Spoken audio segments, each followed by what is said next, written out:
Ibaze kwakira telefone imwe ariko bikarangira yangije relationship burundu. Iyi nkuru ngiye kubabwira ni inkuru nyayo, ariko icyo ndi buhindure ni amazina.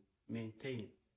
Mbere ko ibintu byangirika, hano haba ari couple y'abantu babiri bakundana cyane koko. Reka umuhungu tumwite ngo ni Brian, umukobwa Sharon.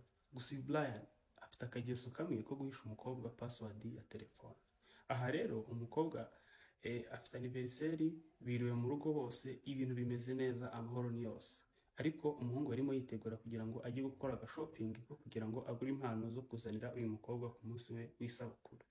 Aha ngaha niho umuhungu afata kashi akagira gute, agasiga telefone yiwe mu ntebe, agasiga umukobwa ari kugira gute, areba filime za Netflix.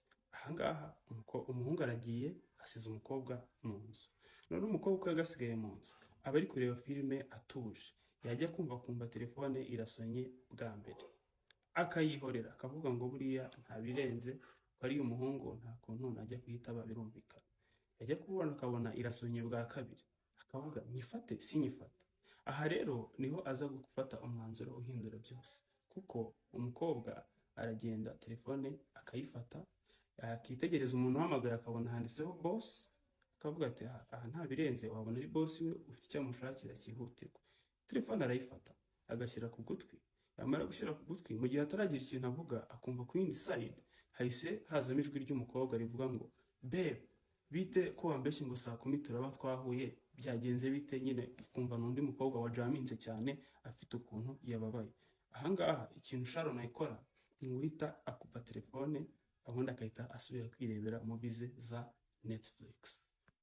Aha Brian rero aragarutse, avuye gushopingira umukobwa. Yamuzaniye impano zose zishoboka, yamuzaniye cake, amuzanira n'ibindi byinshi bigiye bitandukanye, ariko ntago azi ko umukobwa hari cyahindutse. Agera mu nzira agasanga umukobwa yahindurije isura, yarakaye bya hatari, akamubaza ati ni iki ko nasize wishimye, ni iki cyaje guhinduka? Umukobwa akamubwira boss yahamagaye. Umuhungu ntamenye ibyo ari byo. Umukobwa akamubwira ati ntabwo nari nzi ko unshitinga, so kuba rero ari gutya bimeze, ubwo ikigiye gukurikiraho ugomba kukirengera. Umuhungu agira ngo ni imikino, nyuma koko akaza gusanga ni ibintu biri seriye, ndetse akarwana yisobanura ku mukobwa, ari naho byose byangirikira.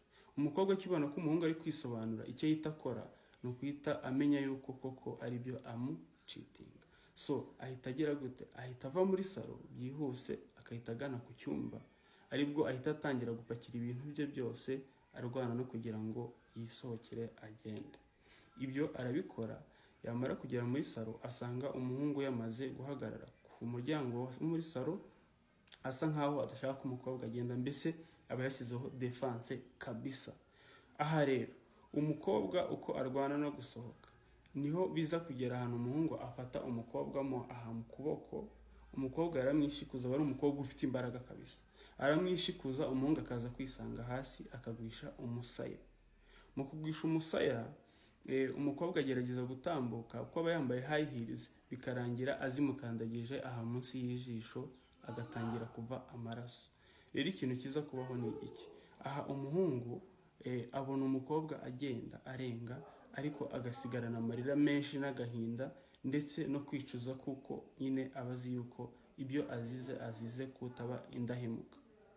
Aha ngaha witonde rero, ubwo ni ukuvuga ngo byose biba birangiye, umukobwa aragiye, umuhungu asigaye ari aho ngaho n'impano ziwe, mbese umunsi umubereye undi mubi mu buryo atari yapanze.